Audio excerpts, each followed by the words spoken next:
Forgiveness is probably the greatest known spiritual hack for human beings. But what is it? How does it work? Why is it important? What does it change? What does it do? What does it undo? Well, just go from authentic experience here. Because there's all the things you've been told, but then there's when you actually apply a thing. It's usually a little different than what you heard or what you thought based on what you heard about it. Um, I've had a lot of profoundly painful things that I've had the opportunity to forgive in life, and I have. It starts with a choice. However, the choice being step one, if you're sure of it, that's one thing. And I always am. It's like, no, I forgive because that's what I believe in doing. But your feelings, why do your feelings still get upset? Why do you still dwell on things that make you angry, say, about something that happened in the past? Well, because forgiveness and the trauma you have from a certain thing are not the same thing. To me, in my experience and observation, it seems that when you forgive a thing, it's like in your own heart you're deciding between you and the ultimate creator. Whether you know you're doing that or you just think you're deciding it for yourself, but you're deciding not to hold something against someone or against yourself or against God or against life or against whatever you're holding it against. You're just deciding to let it go. And you know, if with enough understanding or what some would call enlightenment, forgiveness is basically automatic because you realize there's actually, in a sense, there's nothing to forgive. Now, what does that mean? It means that whoever or whatever harmed you was just doing the best it could from whatever its perspective was at that time and place. Maybe it was wrong, and maybe you shouldn't put up with it. And another differentiation here is forgiveness versus enablement and putting up with destructive things. So I'll get into that in a minute, but you make the choice. Maybe your feelings don't catch up for a while, but you've at least karmically or contractually or whatever word you would insert here, you've decided in your heart, I am not hoping for vengeance or something negative to happen to someone just because they played a part in something happening to me. Pray for your enemies, pray for those who persecute you, right? And I do. And yet at the same time, if someone's put me through enough misery, the trauma lives still in the nervous system. And that takes time to heal and clear. So there will be these thoughts or these feelings come up where I realize I'm still upset or I'm still hurt by something. And at a time in my life, I was confused about whether that meant I had not forgiven them. But I would assure you that's not accurate. I have forgiven everyone. It's because if you put the power in my hands, would you like to give them a punishment? I'd say no. What I'd like to give them is healing from whatever's got them so dysfunctional that they did all these awful things to begin with. That's all I want for them. That's all I want for anybody, including myself. So by letting others into the light of healing, at least in your own mind and heart. Now, again, I have to make another differentiation here in a second, but at least by doing that, you're setting yourself free. You are spiritually free as long as you maintain forgiveness for everything and all. You are allowing the light of God to be the light of the ultimate creator to be able to enter this temple that you're occupying, more of it, for the spiritual light and life that all things come from to grow within you. It's not automatic, but you're at least allowing it. Now you're not blocking it. I do not perceive God as some person with moods and temper tantrums and insecurities and all the vulnerabilities and weakness of being a microscopic organism. So I do not make an idol God in man's image in my own mind. What I would perceive is that when you're unforgiving towards someone or something, there's not some God who's angry. Oh, you're unforgiving, so I'm going to unforgive you, because two wrongs make a right. This is the way it's often depicted, but nothing like that is happening. All that's happening is you yourself are holding on to a darkness that's like an anchor sinking you into deep, dark waters where you can't really perceive or feel the light or respond to it. You're creating a blockage within yourself. It's not something being done to you as a punishment, okay? Now, another thing I wanted to point out is that you can forgive someone else and it may make no difference to them. There are people who have very hardened hearts who they don't care if you forgave them or not. It's not going to change anything for them. They don't forgive you. They don't forgive anybody. They don't know what forgiveness is. So even though you're saying in your heart, well, I don't want anything bad for that person or those people. I only want healing and good. Doesn't really mean it's going to happen because their hardness of heart is stopping that from happening. And it's not your responsibility and it's not your stewardship. You were not the steward of that temple. You're the steward of this consciousness, right? So to keep yourself free, so that the possibilities of spiritual growth, the opportunities for life more abundantly, to bear fruit, to bring some light into this world, the opportunities to notice, perceive, and benefit from guidance, blessings, and protections from the Creator, those things are there if you're able to forgive. Whereas you're blocking yourself if you're not. For those of you that are like, well, fine, I forgive everybody else, but not me because, I got to throw this in here. You may think that's really noble that because you're holding yourself to a higher standard, and I've done this, but if you dig to the root of it, you realize it's sort of a pride problem. You're basically saying, well, it's fine for the rest of human beings to make mistakes, and I understand that that happens, so I'll forgive them, but not me, because I'm above that. That's what you're really saying. So whatever you're holding in judgment against yourself, it's just a spiritually ignorant thing to do. Drop it. There's no point. You're not going to bear the fruit you could in life or bring the light into this world. Holding grudges against yourself because your own idol, God, ego version of yourself didn't live up to itself or whatever that mind loop really is there. Forgive all. Forgive your neighbor. Forgive yourself. Forgive those that hate you. Now, let's get into the difference between forgiveness and enabling, okay? Because I made a lot of mistakes with this one in life. I'm an empath by birth. So one thing about empaths that the math and science of this creation, the way this world works all out of balance and fallen like it is that if you're a true empath, you will have narcissists heavily attracted to you in life, like magnets. This has happened to me over and over and over. It took me about 46 years to even figure this pattern out. And I'm really good with patterns, but this is one of those deals where when it's too close, you can't see it. You can't see the forest for the trees. At some point, you have to get honest. And this is part of redeeming your own inner child, is saying, you know what? This is an abuse against me. I don't care what it was. I don't care what the world calls it. I don't care if nobody else agrees or sees it yet. I need to redeem my inner child, which means I have to create the healthy boundaries. I have to defend my inner child, and I have to create safe space for my inner child, or I will never be able to bring my inner childlike nature back out and live more the way the Creator intended for us: open hearted, open minded, free, flexible, capable of growth. You can't do those things calcified. You need to be childlike. And you can't do that if you can't heal, redeem, bring back to life your inner child, because you spend your whole life justifying, making excuses for your abusers out of some sense of decency or loyalty or whatever it is.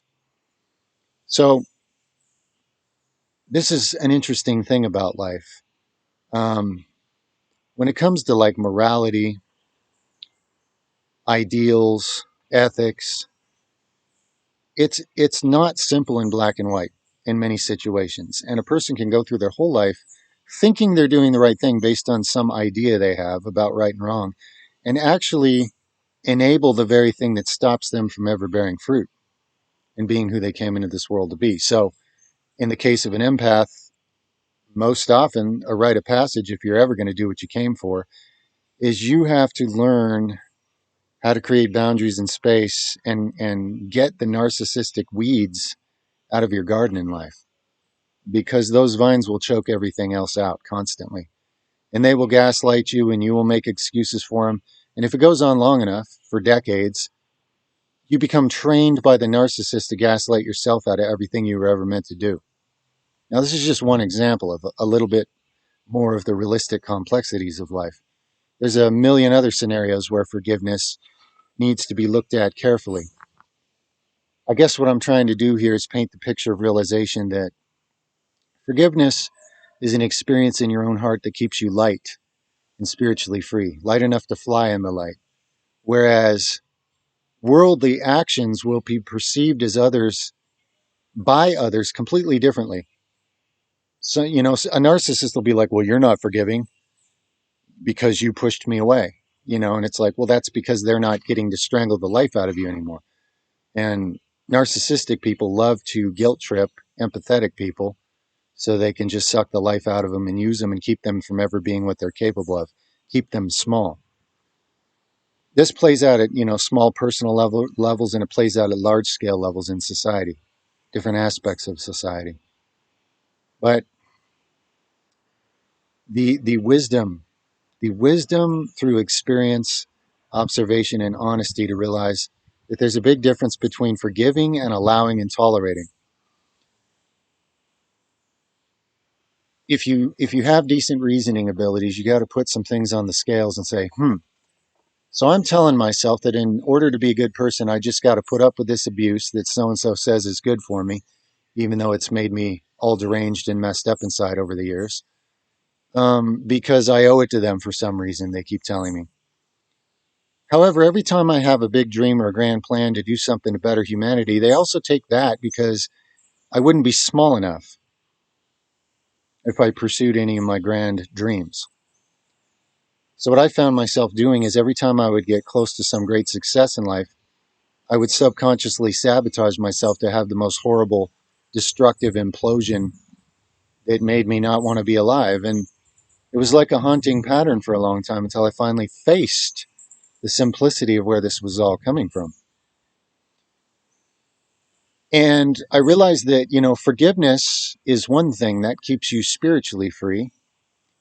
But then there's the practical side of life where if you want to use your spiritual gifts or potential to bring light into this world, there are situations where you might have to be harsh, you might have to take action, you might have to fight your way out of a situation, you might have to establish boundaries that others disagree with, you might have to completely cut people off, you might have to move to the other side of the world, you might have to do what you have to do in order to be free to be who you are and who you came for. Do not confuse that with forgiveness. It's not the same thing. Forgiveness is what keeps you spiritually free. And then there's a lot of practical, pragmatic things in life, layers to the onion as to how to be more free to live authentically according to who you really are. And if it's clear enough to you that you're not bearing the fruit you could because you're enabling certain people or systems or whatever it is in your life to stop you from being who you could be, whether it's guilt or fear or distraction or some other abuse, manipulation. Um, well, there's many types of abuse, but do what you have to do to get out of it. And you may have to get angry. You may have to be enraged and flip some tables and throw some money and free some animals and do all kinds of things that'll make the system or other individuals furious at you, to be honest. But don't don't allow yourself to be confused into thinking that forgiveness is complacently putting up with the evil. Okay? And also don't go over in another direction and trade evil for evil. You know, don't abuse your way into being the top abuser so you're not abused. I mean, this is kind of the other way it can go. You get tired of the abuse and you snap and you decide to be the meanest thing. But you end up just becoming the problem that you had such a problem with to begin with. So forgiveness is holding no grudges in your heart so you're free. You understand that people and systems in this world are profoundly ignorant and dysfunctional, but you're not going to allow that to put you in a lifelong meat grinder that stops you from bearing the fruit you came to bear, stops you from doing what good you could do, stops you from living an authentic life. There's a big difference here, people. I really got to emphasize that because those are some hard earned lessons of awareness in my own life. The stories I could tell, but I'm not gonna. Personally, I'm tired of YouTube channels and other social media where people just ramble on about themselves all the time. I find it, I don't know, I'm just over it. So, suffice it to say, decades of suffering patterns. And when I have off the chart pattern recognition, it's like, how can you suffer the same patterns for 4+ decades before you figure something out? Because sometimes your biggest challenges and your biggest possibilities for doing something of value in this world are right there in your biggest blind spot. In fact, that's often the way it works. Vehicles have blind spots, and so do people. You know, wherever your mirrors are looking, whatever you can see from your consciousness perspective, there are blind spots in there somewhere. And it seems like, in many cases, a person's greatest potential is hidden by their greatest blind spot. Yep. So if you're having trouble forgiving, um, make sure you're not confusing that with just having trouble getting over the trauma of something, because it is different. You live in a world right now where people are treated like their feelings are just dysfunctional garbage and that's your own fault, so you shouldn't have feelings. Because the world doesn't fix anything, it doesn't repair those things. There are individuals who do, but they're few and far between, and they're not supported by the systems of this world. So, in a world like that, where you're taught that showing any of your hurt feelings or dysfunctional emotions is just going to be punished, you have to continuously hold in those toxins and get to a point where you're so toxic eventually you can't really function at all. So you manifest a disease or you blow up and do something crazy or whatever. But the truth is, there's a big difference between forgiving and actually being over all the trauma. Okay. But if you don't forgive, you are stopping yourself from any of the opportunities of healing, any of the opportunities of spiritual growth, any of the opportunities of bearing fruit and doing good in this world, bringing light, being a temple of the living God. You can't do those things while holding unforgiveness. So make the effort to introspect carefully and discern whether you're struggling from an unforgiveness issue where you actually have ill will in your heart towards someone because of what they did to you. That is unforgiveness. Or you're just struggling with the trauma that you're still not healed from. You're reliving it, you're upset about it, you're angry. Don't confuse being angry about an injustice with being unforgiving. It's not the same. And again, I've seen the world try to mesh all these things together and treat you like if you're angry, you're wrong. Well, anger wouldn't exist if there wasn't a purpose for it. Anger is your ability to say no. And if you don't believe in using anger, you will literally put up with repeated rapes and beatings or whatever situation you're in until it kills you. And you don't bear whatever fruit you came into this world to bear because you can't say no to anything because you don't believe anger can be used positively. There's a difference between anger and unforgiveness, a huge chasm. They're not the same thing at all. So first figure out whether you're dealing with unforgiveness or just unhealed trauma. And if it's unforgiveness, start with a decision. I mean, maybe reason with yourself a little. Is it okay for me to just hold something against someone and wish ill will on them? Because what am I really saying? I'm saying that I believe that, some people are unredeemable and therefore should be abused because two wrongs makes a right. Because my God, my false God, is not good enough that I actually believe in people being redeemable or repairable or healable, or there is no God, or whatever it is you believe. I mean, if if you think that it's right to hold grudges against people, you really are a vengeful, hateful person, and you are what you hate. This is what it means that now you're judging yourself when you judge others. You've become the thing you hate. You've let the darkness into you, the very darkness you're hating on in someone else, it's now in you. Now you're a vessel for it. So if you reason with yourself a little and look at the basic spiritual principles, it's like, wow, why would I do that to myself? Why would I be foolish enough to entertain unforgiveness? Now, me, I'm super empathetic and merciful anyway. So, like, overly so, really. I wear rose colored glasses and allow way too much abuse sometimes without even seeing it for what it is. But I'd much rather err on that side than the merciless side because the world's got way too much selfish mercilessness already.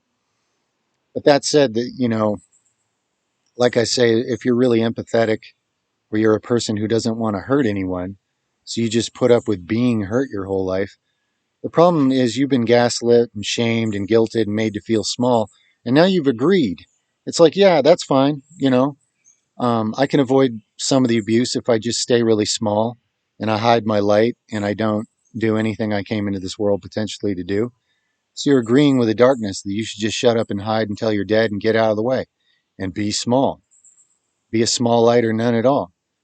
So you're enabling it. See? So if you have some light in you, that means you're the more conscious person or group in a scenario like this. So it's on you to be the bigger person or group in a scenario like that and make the forgiving choice, but also establish the boundaries and create the safe space. Do the practical things you need to be who you really came to be. Let me know how I did with this video, guys, if it helped. Much love to you.